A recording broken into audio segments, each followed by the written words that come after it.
Bonjour et bienvenue. Alors aujourd'hui ce sera un tirage du lundi et ce sera un tirage du lundi un peu spécial parce qu'en fait je voulais pas donner d'intention à ce tirage, je voulais laisser les cartes parler et j'ai été poussée à prendre mon oracle Quantum Miracle que j'utilise souvent, si vous le voyez souvent quand je fais des tirages à choix avec plusieurs lignes.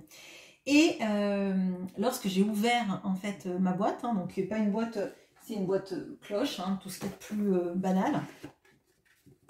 Donc vous voyez, les cartes elles sortent pas toutes seules. En l'occurrence, en phénomène d'aspiration, j'ai une carte qui a été aspirée quand j'ai ouvert, elle a volé et c'était cette carte là, cette carte qui nous dit derrière le masque. Et j'ai envie de savoir ce qu'il se cache derrière le masque. Est-ce que c'est quelque chose qui vous concerne vous, ou est-ce que c'est quelque chose qui concerne quelqu'un que vous aimez?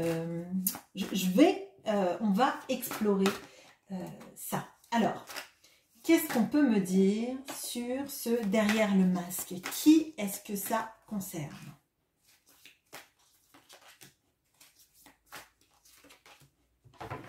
Ok, alors ça va concerner une figure plutôt masculine.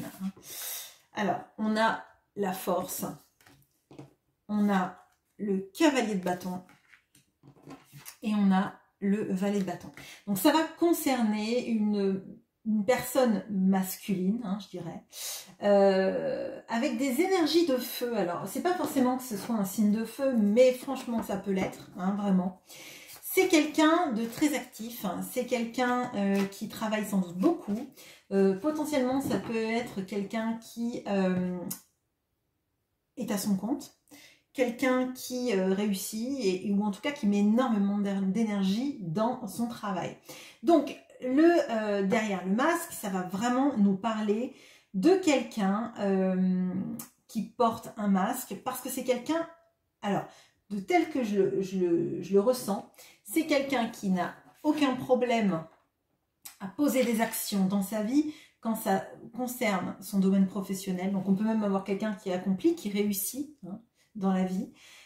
Quelqu'un qui n'hésite jamais à travailler, peut-être même travailler trop, ça on va peut-être regarder, mais c'est quelqu'un qui a peur. Alors là j'ai vraiment ces énergies là, parce que j'ai le lion, je vous ai dit ça peut être un signe de feu, parce que j'ai deux fois le bâton, deux personnages de bâton qui sont des personnages masculins, mais j'ai surtout cette chouette qui a plus de force, parce que la sagesse est plus forte que la force brute, vous voyez.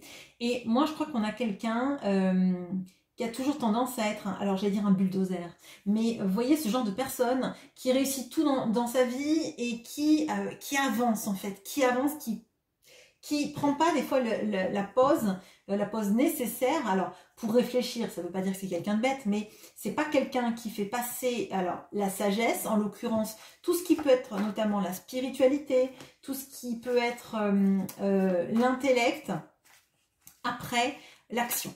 Alors ça veut pas dire que c'est pas quelqu'un d'intelligent ou d'instruit, mais il y a vraiment, vous voyez, si c'est quelqu'un d'intelligent et d'instruit, c'est plutôt quelqu'un par exemple qui va poser des actions, ou écrire des livres, ou écrire des modes d'emploi, qui va faire peut-être des contenus de formation, des choses comme ça. Vous voyez, quelqu'un qui fait des choses très concrètes. Pas quelqu'un qui va philosopher sur la vie, sur le sens de la vie, et se poser des questions sur quel est le sens de ma vie, comment j'y vais, comment j'en suis là, qu'est-ce que je dois changer dans ma vie. Vous voyez, c'est plutôt quelqu'un, je dirais, de pragmatique, même si c'est quelqu'un d'intelligent. Bon, enfin d'ailleurs, pragmatique et intelligence, c'est pas du tout antinomique. Bon bref, donc là, on a quelqu'un qui est plutôt dans l'action et qui porte un masque. Alors, qui porte un masque peut-être pour son entourage. Alors, pourquoi est-ce que cette personne porte un masque? Ok, pourquoi est-ce qu'elle porte un masque? On a le volcan. Encore le feu. Bon, c'est quelqu'un de très passionné et peut-être même qu'entre vous, il y a une sorte d'alchimie. C'est très intense peut-être. On a les pingouins. Pourquoi cette personne porte-t-elle des masques? Ok, bon, alors, elle porte des masques potentiellement déjà parce que peu de personnes savent que c'est un peu, alors j'allais dire c'est le feu sous la cendre, on dit plutôt c'est le feu sous la braise. Ok, bon bah en fait, bon, pourquoi le feu sous la cendre du coup? Bah, peut-être que on a vu souvent rejaillir le feu de l'ancien volcan que l'on croyait trop vieux. Alors peut-être que, donc ce n'est pas Jacques Brel du coup, enfin la chanson si mais pas votre personne. Peut-être que c'est quelqu'un avec qui vous n'avez plus de rapport depuis peut-être... ou avec qui vous n'avez pas eu de rapport depuis longtemps, vous êtes peut-être retrouvés, et il y a quelque chose là-dedans de... Cette personne a construit une famille, peut-être vous aussi d'ailleurs, et maintenant c'est un peu compliqué de vous aimer au grand jour. Il y a quand même beaucoup la notion de behind a mask, avec le théâtre encore là. C'est quelqu'un, je pense que son entourage ne soupçonne même pas votre existence dans sa vie, dans sa tête, dans son cœur. Et j'ai l'impression que pour l'instant, en tout cas, ça lui va bien comme ça, que vous ne soyez pas sur le devant de la scène vis-à-vis des autres et d'un entourage. Donc pourquoi cette personne porte un masque? Parce que elle est toujours dans l'action, dans la représentation, je dirais. Hein. Elle est toujours dans le héros sur la scène, l'acteur, et elle veut pas passer pour être le figurant de sa vie. J'ai vraiment l'impression de ça. Elle protège potentiellement un entourage, une famille, et personne ne la connaît, je pense, comme vous la connaissez. Dans ses recoins intimes, je dirais. Et je parle pas de... Je parle pas physiquement. Bon, alors, hop. D'accord. Alors, vous, face à ces masques, qu'est-ce que vous en faites de ces masques?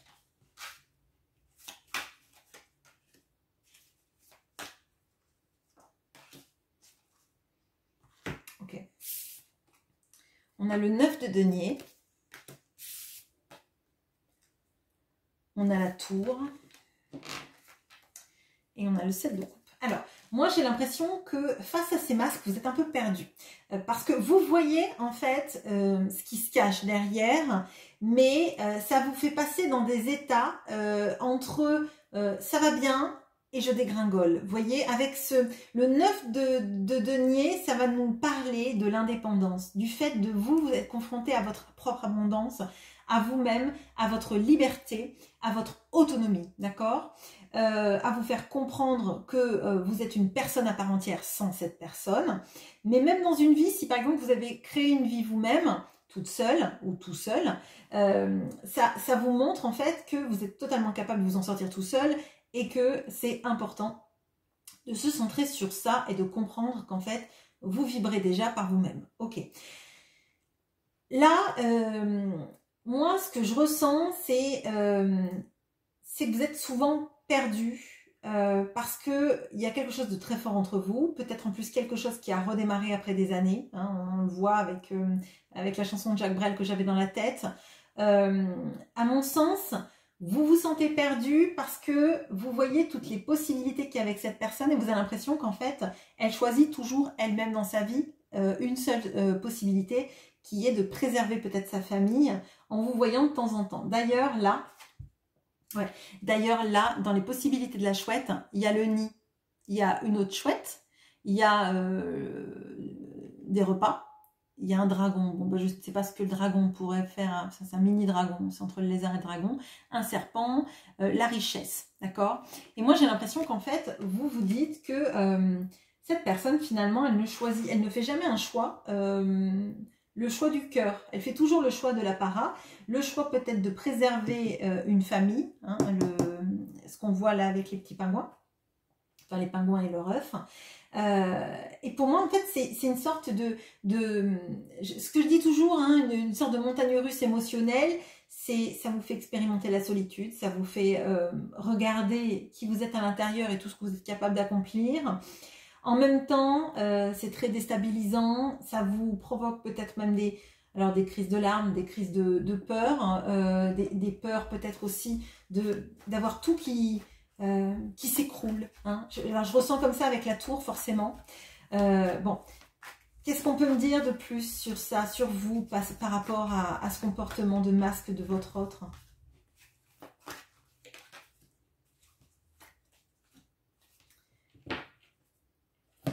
Ok, alors, on a la leçon qui tombe juste en dessous du 9 de denier. Quand je vous ai dit, ça vous apprend à vous regarder vous et de réussir pour vous. Et ça vous apprend aussi votre autonomie et votre solitude. Alors, message peut-être à part, peut-être que il y a eu des dépendances affectives que vous avez eues pendant longtemps, de croire qu'en fait votre place n'a été une place que quand vous avez eu des personnes dans votre vie, des hommes, des femmes, peu importe. Et en fait, je crois qu'avec cette relation, quand on a quelqu'un qui porte des masques et qui potentiellement privilégie sa famille, ça vous montre qu'en fait vous êtes capable toujours de vous dépasser. Vous êtes capable d'apprendre des choses sur vous-même et d'apprendre aussi la solitude. Et que la solitude, c'est pas en fait rester seul et crever dans un coin. Excusez-moi de le dire comme ça, avec des chats et ça. Enfin, j'ai rien contre les gens qui ont des chats et je pense qu'il y a Sylvie qui va me tirer les oreilles si si je dis ça, Sylvie Mainville. Si vous reconnaissez Sylvie, ne me grondez pas. Mais il y a vraiment, vous voyez, c'est pas parce que vous êtes seul, que vous avez des chats, ben, vous pouvez être très bien avec vous-même. Vous n'avez pas besoin de quelqu'un qui donne du sens à votre vie. Votre sens, il est déjà en vous. Et c'est une leçon, en fait. Déjà, la leçon, c'est que vous n'avez pas besoin de faire semblant d'être quelqu'un d'autre pour exister. D'accord? Vous êtes déjà dans votre vérité. Ok? Bon, la tour et l'illumination, moi aussi, ce dont j'ai l'impression là, c'est qu'en fait, chaque fois que vous avez l'impression que tout va se détruire et se déstructurer, il y a quand même quelque chose en vous qui vous dit non, mais n'aie pas peur, ça va aller, c'est qu'une peur, c'est pas une réalité. Et derrière, il y a toujours de la lumière. Là où il y a de la foudre et qu'il y a un feu, il y a aussi de la lumière. Bon. On n'aimerait pas trop le feu comme pour la tour là, hein, mais bon, bref. Je vois aussi là le phénix. J'ai l'impression que vraiment vous êtes en renouveau sur vous-même. Il y a beaucoup de choses que vous avez intégrées et que vous transformez. De par sans doute l'insatisfaction de cette relation, du fait que cette personne, vous avez l'impression qu'elle ne vous choisit jamais parmi toutes les options qu'elle a. Donc peut-être qu'elle vous choisit, mais c'est pas un choix dans la pérennité, c'est un choix parmi d'autres, en tout cas ce dont vous avez l'impression. C'est pas un choix tranché, c'est-à-dire c'est pas je te choisis toi et je n'aimerais que toi et il n'y a que toi dans ma vie. C'est un choix de vous avoir dans sa vie, mais sans laisser le reste, ok? Bon. Alors, on va aller regarder du coup comment ça évolue ça, le masque de notre cavalier de bâton. Donc peut-être que c'est un signe de feu, hein, là franchement, ou en tout cas c'est quelqu'un de très passionné. Signe de feu, donc Lion, Sagittaire, Bélier. Donc Bélier, Lion, Sagittaire, pour le faire de manière structurée. Allez, comment ça évolue tout ça?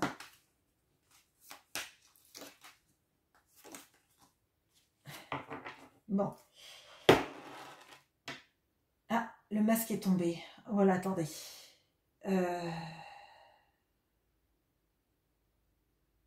Alors, attendez. Parce que là, oh, comment ça évolue pour lui, mais pour vous. Pardon, excusez-moi. Okay. C'est bien ce que je... Alors, bon, excusez-moi. Bon, vous me connaissez, enfin, pour les nouvelles personnes, ça risque peut-être de coincer, mais pour les anciens, vous avez l'habitude. Alors, j'ai demandé comment est-ce que ça va se passer. Et là, j'ai des cartes pas jolies, et là, à ce moment-là, le masque est tombé. Donc, j'ai demandé donc, pour vous, ensuite, ce qui se passe, et c'est pas du tout les mêmes cartes qui tombent. Bon, alors, comment est-ce que ça se passe? Donc, pour votre autre, on a le 2 d'épée, on a le valet d'épée et on a le 3 d'épée. Alors, le 3 d'épée, vous voyez bien, c'est ce que je dis toujours, c'est se sentir trahi, avoir le cœur brisé. En l'occurrence, c'est un cœur dans un arbre avec 3 épées et ça empêche la chouette de nicher. Bon, alors, Moi, ce que je ressens, c'est que cette personne, elle va faire tomber le masque, mais ça va passer par des événements assez compliqués. Déjà, on a le 2 d'épée. Donc le 2 d'épée, c'est le non-choix, c'est le refus du choix, et on a bien vu que cette personne, elle était dans ça. Elle est dans l'action dans sa vie, mais elle protège un cocon familial, d'accord? Elle refuse de faire un choix. On l'a vu, vous, c'est ce qui vous tracassait, hein, d'accord? C'est ce qui vous énervait. Bon, donc du coup, cette personne, elle ne fait pas de choix. Donc, elle essaye d'avoir tout en même temps. Donc, potentiellement vous et potentiellement sa famille, sans faire de choix, sans prioriser. Hein, bon, en tout cas, sans vous prioriser. Bon. Elle est très dans le mental, ok. Donc, elle fait des choses qui lui paraissent, elle, rationnelles et plutôt froides. Parce que, en fait, on voit que son cœur, il a l'air de s'éclairer à votre contact. Néanmoins, elle protège d'autres personnes. Donc, elle fait les choses en se basant plus, pardon, sur la raison que sur le cœur. Très clairement. Bon. Et ça amène, on va le voir, on va le comprendre pourquoi, parce que ça nous amène à un 3 d'épée. Le 3 d'épée, c'est avoir le cœur brisé. Et c'est pas vous que je sens avoir le cœur brisé. De toute façon, je pense que vous, votre cœur, il est malmené déjà. Hein. Il est malmené par cette situation plutôt ambiguë, plutôt où vous ressentez que cet autre, il a énormément de choses à apporter à la relation, mais qu'il a plus d'idées dans ce qu'il pourrait apporter que d'action. Bon. Donc là, il va finir avec le cœur brisé. Ok. Pourquoi? Pourquoi? Parce que quand je demande, donc, et pour vous, on a le 7 de bâton, le 5 de bâton, et on a l'impératrice. Alors pourquoi? Parce que tout simplement, vous en avez ras-le-bol de... Alors, j'allais dire la comparaison, mais c'est pas ça. De la mise en opposition, de la concurrence, d'une vie qui n'est pas la vôtre. En fait, vous êtes empêché d'avoir cette vie avec cette personne parce que cette personne ne fait pas de choix. Vous avez bien compris quels étaient tous les tenants et aboutissants. Visiblement, vous êtes à l'aise avec ça, on dirait. On va dire plutôt. Et vous vous laissez plus raconter de... Alors, pas d'histoire, parce que je pense pas que cet autre vous mente, mais cet autre fait traîner les choses, clairement. Et vous en voulez plus des blabla, vous en voulez plus des un jour, quand quand il se passera ci, quand il se passera ça. Il y a toujours, en fait, il y a toujours une procrastination ou une non-verbalisation de ce qui sera fait plus tard. Vous voyez, donc c'est soit on procrastine, on verra demain, soit carrément vous êtes dans le flou artistique, vous ne savez pas où ça va aller. Bon. Et vous en avez marre en fait d'être mis en concurrence. Ça vous intéresse pas, ça vous intéresse plus, et je crois que vous n'avez plus la patience. Et surtout, on a l'impératrice. Et l'impératrice, en l'occurrence, c'est donc c'est un idéal amoureux. Quand on a une impératrice dans sa vie, on la met pas en concurrence en fait. C'est j'allais dire, c'est comme si vous aviez Sissi, bah voilà, vous avez Sissi l'impératrice, mais finalement vous allez rester j'allais dire avec une bergère, mais en fait on peut être très amoureux d'une bergère, c'est pas le problème. Vous avez l'amour de votre vie qui est Sissi l'impératrice, et vous allez finalement sortir avec la femme de votre boulanger parce qu'elle est plus accessible, ou parce que vous avez été fiancé un jour quand vous aviez 4 ans, parce que c'était la voisine de vos parents, vous voyez, enfin ce genre de choses. Bon, bref, excusez-moi, c'est un peu bizarre. Et donc là, vous vous dites à un moment donné, ça va, je donne mon énergie, je donne ma patience, je donne ma passion, je donne potentiellement aussi du charnel à cette personne, je la valorise, je suis là quand elle a des problèmes, je suis toujours là si elle a envie de parler, je suis là pour la soutenir, je l'aime depuis des années, et peut-être même que justement il y a eu cette notion de grosses coupures et de revenir, on a vu souvent rejaillir le feu de l'ancien volcan que l'on croyait trop vieux, il est paraît-il des terres brûlées, donnant plus de blé qu'un meilleur avril. Alors, je me souviens que j'avais vu une interview de Jacques Brel, Et Jacques Brel, il expliquait que Ne me quitte pas, c'est pas une chanson d'amour, c'est une chanson sur la lâcheté des hommes. Alors, des hommes avec un grand H, hein. C'est parce que quand on aime quelqu'un, faut se battre quand la personne est là. C'est pas quand elle est partie qu'il faut se réveiller et aller la supplier derrière. Et donc, lui, il disait ça sur... moi, j'ai toujours adoré Ne me quitte pas, je la trouvais très belle et pour moi, c'était une chanson d'amour. Et je crois que j'ai entendu ça quand j'avais 20 ans. Et ça a eu une tournure différente pour moi parce que je me suis dit, bah, finalement, si on doit attendre d'avoir perdu l'amour de sa vie pour réaliser qu'on l'a perdu, c'est un immense gâchis. Et l'impression que j'ai là, c'est que cet autre va réaliser, alors trop tard, je ne sais jamais si c'est trop tard, mais en l'occurrence, va réaliser que vous êtes l'impératrice dans sa vie et que quand on a une impératrice, on reste pas. Les œufs, on peut les couver hors du nid. Ok. Je pense que vous avez compris ce que je veux dire. Voilà ce que j'ai pour vous. Non, je vais poser une petite question en plus. Vous, comment ça va aller quand vous allez arrêter d'attendre cette personne? Ok. Alors, on a le 9 de denier et on a la reine de denier. Le 9 d'épée, pardon. Alors, comment ça va aller? Alors, je pense qu'il y a une période difficile. La période difficile de s'affirmer en disant ben je ne t'attends pas, je ne vais pas être celle qui t'attend, celle qui la deuxième, la deuxième, la femme de l'ombre, etc., etc. Donc ça va vous empêcher de dormir, ça va réveiller en vous des peurs, hein, clairement, on va pas se leurrer. Quand on met une pause à quelqu'un ou une rupture à quelqu'un, on a la peur que cette personne elle ne revienne jamais, que ce soit fini, etc. Mais il faut voir que dans l'état dans lequel vous êtes là, surtout avec la tour, c'est quand même pas facile à vivre de toute façon. Je crois que les insomnies, vous pouvez en avoir actuellement aussi, hein, surtout là avec les lunes, etc. Ça peut être très très déstabilisant. Mais ça vous pousse aussi à rechercher à l'intérieur de vous tout ce que vous avez négligé. Hein. On l'a vu là, ça vous apprend à être un peu plus indépendante, etc. etc.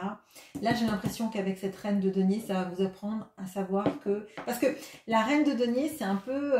D'ailleurs, le 9 de denier, la reine de denier, c'est un peu des mini-impératrices. C'est des impératrices en puissance, vous voyez. Et pour moi, ça vous apprend à vous occuper de vous et de votre bien-être parce que vous ne pouvez pas rester tout le temps à attendre quelqu'un qui ne fait pas de choix. Et quelqu'un qui, avec son 2 d'épée, fonce dans le 3 d'épée, vous voyez. Je protège tous les autres, mais pas vous et pas lui, ok. Donc ça peut pas, mais les masques vont tomber de toute façon là. Et je pense que c'est un moment qui va être très difficile pour lui. Vous, il l'est encore, d'accord. Il l'est, pardon, il l'est.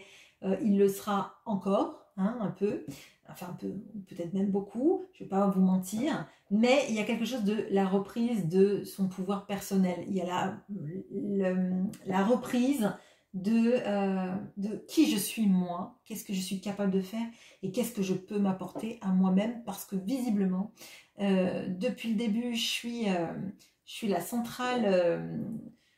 je suis une centrale géothermique à moi toute seule, mais j'alimente un autre nid que le mien. Voilà ce que j'ai pour vous. J'espère que ce tirage vous aura parlé. Je vous souhaite un bon lundi. À bientôt.